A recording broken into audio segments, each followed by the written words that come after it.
सभी को नमस्कार। करियर फर्स्ट चैनल द्वारा यह डिक्टेशन आपको दिया जा रहा है। लिखने के लिए तैयार रहें। Ready start. महोदय, बहुत पहले से ही महिलाओं को अपने अधीन रखकर पुरुष प्रधान भारतीय समाज ने उनके विकास के द्वार बंद कर रखे हैं। प्राचीन भारत में सामाजिक और राजनैतिक बदलाव के साथ साथ महिलाओं की स्थिति में भी बदलाव आता रहा है।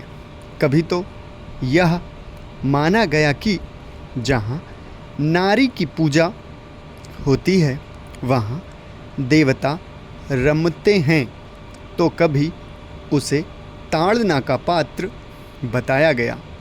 इतिहास के एक बड़े कालखंड में उसे चार दीवारी और पर्दे के अंदर रखा गया।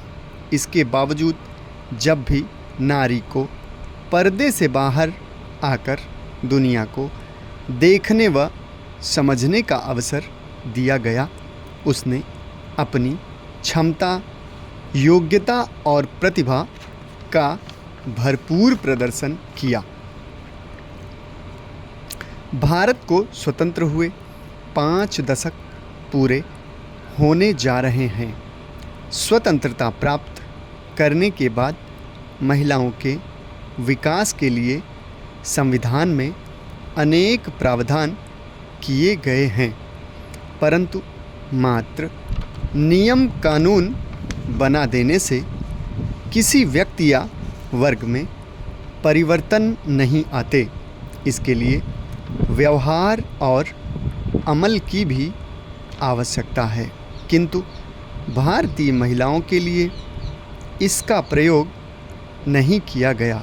यूँ तो प्रथम योजना काल से ही महिला विकास के छिटपुट प्रयास आरंभ हो गए थे, परंतु हकीकत में सर्वप्रथम छठी योजना के दस्तावेज में महिलाओं के सामाजिक व आर्थिक विकास का अध्याय जोड़ा गया। इसके बाद से महिला विकास की योजनाएं निरंतर क्रियाशील रहीं, फिर भी भारतीय महिलाओं की स्थिति में अपेक्षित परिवर्तन नहीं लाया जा सका है। जब भारतीय महिलाओं की तुलना दूसरे देशों की महिलाओं से की जाती है तो हमें बड़े दिलचस्प तथ्यों से साक्षात्कार करना पड़ता है और हम तभी जान पाते हैं कि भारतीय महिलाओं की वास्तविक स्थिति क्या है, यानी बेहद चिंताजनक और दुरूह। क्योंकि एक अध्ययन से ज्ञात हुआ कि दुनिया के 130 देशों में भारतीय महिलाएं 99वें स्थान पर हैं। शायद इसका कारण है भारतीय महिलाओं के विकास के मार्ग में अनेक बाधाएं, जैसे शिक्षा के अवसर उपलब्ध न होना। इससे उसका स्वाभिमान, उसकी चिंतन शक्ति और उसकी जिजीविषा का विकास अवरुद्ध हो गया।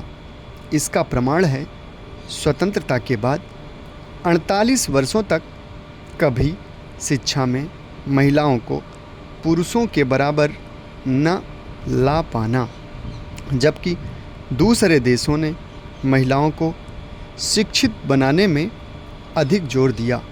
हाल ही में नई दिल्ली स्थित भारतीय विश्वविद्यालय संगठन द्वारा प्रकाशित आंकड़े बताते हैं कि हमारे देश की 15 वर्ष से अधिक आयु वाली 34% महिलाएं ही शिक्षा प्राप्त कर सकी हैं, जबकि इज़राइल, स्पेन, इटली व हंगरी की 89 से 94%, श्रीलंका की 85%, चीन की 68%, ईरान की 52% तथा पाकिस्तान की 14% महिलाएं शिक्षित हैं। शिक्षा के इस अधोपतन के अतिरिक्त अल्पायु में महिलाओं का विवाह भी उनके विकास में एक बड़ी बाधा रही है। वैसे तो भारत में बाल विवाह बहुत पहले से ही प्रचलित रहा है, परंतु अब कानून द्वारा बाल विवाह पर रोक लगा दी गई है। समाप्त। धन्यवाद।